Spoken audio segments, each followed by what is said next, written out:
ಮಂಗಳೂರು ಮಹಾನಗರ ಪಾಲಿಕೆ ವ್ಯಾಪ್ತಿಯ 60ನೇ ಬೆಂಗ್ರೆ ವಾರ್ಡ್ನ ಸ್ಟ್ಯಾಂಡ್ ಸ್ಪಿಟ್ ಬೆಂಗ್ರೆಯಲ್ಲಿ ನೂತನ ಅಂಗನವಾಡಿ ನಿರ್ಮಾಣಕ್ಕೆ ವಿಶೇಷ ಅನುದಾನ ಬಿಡುಗಡೆಯಾಗಿದ್ದು ಇಂದು ಶಾಸಕರಾದ ವೇದವ್ಯಾಸ್ ಕಾಮತ್ ಸೇರಿದಂತೆ ಗಣ್ಯರು ಗುದ್ದಲಿ ಪೂಜೆ ನೆರವೇರಿಸಿದರು.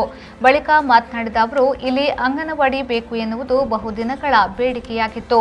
ಇಂದು ಗುದ್ದಲಿ ಪೂಜೆ ನೆರವೇರಿದೆ. ಅತಿ ಶೀಘ್ರದಲ್ಲೇ ಅಂಗನವಾಡಿ ನಿರ್ಮಾಣಗೊಳ್ಳಲಿದೆ ಎಂದು ಹೇಳಿದರು.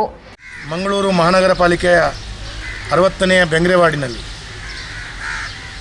ಈ ಸ್ಟ್ಯಾಂಡ್ ಸ್ಪಿಟ್ ಬೆಂಗ್ರೆ ಪರಿಸರದಲ್ಲಿ ಅಂಗನವಾಡಿಯ ರಚನೆಯ ಕಾರ್ಯಕ್ರಮ ಆಗಬೇಕು ಅಂತೇಳುವಂಥದ್ದು ಈ ಪರಿಸರದ ಮೊಗವೀರ ಮಹಾಸಭಾ ಅಧ್ಯಕ್ಷರು ಚೇತನ್ ಬೆಂಗ್ರೆ ಅವರು, ನಮ್ಮ ಗಂಗಾಧರಣ್ಣನವರು, ಅದೇ ರೀತಿ ಈ ಹಿಂದೆ ಮೀರಕ್ಕನವರು, ಲೋಕೇಶ್ ಅವರು, ಹೀಗೆ ನಮ್ಮ ಎಲ್ಲ ಪ್ರಮುಖರು ಮತ್ತು ಅಂಗನವಾಡಿಯ ಪ್ರಮುಖರು ಇವರೆಲ್ಲರೂ ನಮ್ಮ ಹತ್ರ ಬೇಡಿಕೆಯನ್ನು ಕೊಟ್ಟಿದ್ದರು. ಆ ಬೇಡಿಕೆಯನ್ನು ಈಡೇರಿಸುವ ದೃಷ್ಟಿಯಲ್ಲಿ ಅಂಗನವಾಡಿ ತಕ್ಷಣ ಕೆಲಸ ಕಾರ್ಯಗಳನ್ನು ಮಾಡುವಂಥ ದೃಷ್ಟಿಯಲ್ಲಿ ಇವತ್ತು ಗೌರವಾನ್ವಿತ ಮೇಯರ್ ಅವರ ಉಪಸ್ಥಿತಿಯಲ್ಲಿ, ಅವರ ನೇತೃತ್ವದಲ್ಲಿ ಇದಕ್ಕೆ ಗುದ್ದಲಿ ಪೂಜೆಯನ್ನು ನಾವು ನೆರವೇರಿಸ್ತೇವೆ. ಹಾಗಾಗಿ ಅತಿ ಶೀಘ್ರದಲ್ಲಿ ಈ ಅಂಗನವಾಡಿಯ ನಿರ್ಮಾಣ ಕೈಗೊಳ್ಳಲಿ ಆಗಲಿ.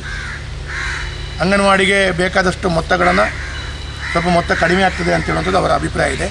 ಆದರೂ ಅಂಗನವಾಡಿಗೆ ತೊಂದರೆ ಆಗದ ರೀತಿಯಲ್ಲಿ ಸಂಪೂರ್ಣವಾಗಿ ಅದಕ್ಕೆ ಎಷ್ಟು ಹೆಚ್ಚು ಮೊತ್ತ ಬೇಕೋ ಅದನ್ನು ನಾನು ಜೋಡಿಸುವಂಟು ಅವರಿಗೆ ಮಾಡಿಸಿಕೊಡುವಂಥ ದೃಷ್ಟಿಯಲ್ಲಿ ಹೇಮಣ್ಣ ನನ್ನ ಜವಾಬ್ದಾರಿಗಳನ್ನು ನಾನು ಯಶಸ್ವಿಯಾಗಿ ಮಾಡ್ತೀವಿ.